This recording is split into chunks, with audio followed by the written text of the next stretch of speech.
Previously, the scientists, they thought that the light of the moon was its own light.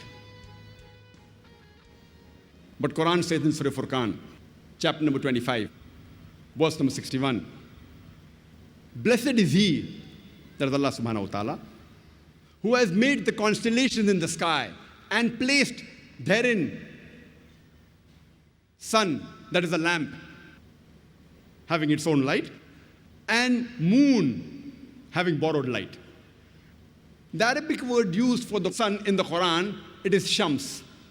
And its light is always described as siraj, wahaj, or diya, which means a torch having a light of its own, or a blazing lamp, or a shining glory.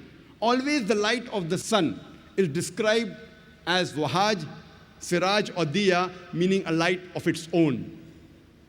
The Arabic word for moon is qamar, and its light is described as munir or nur, meaning borrowed light or a reflected light. There is not a single place in the Quran where the light of the moon is described as its own light. And the Arabic word for star is najam, and its light is described as saqib, meaning the light, by the time it reaches the earth, it loses its brightness, like a piercing brightness. The bright light, by the time it reaches, it consumes itself.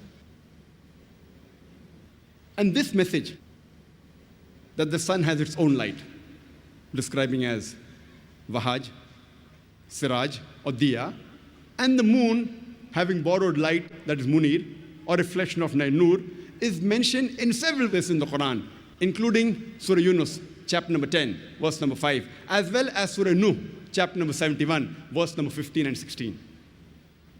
And the Quran says in Surah Tariq, chapter number 86, verse number 3, that what najmus saqib, describing the star, its light as saqib, that means it pierces, it's of piercing darkness.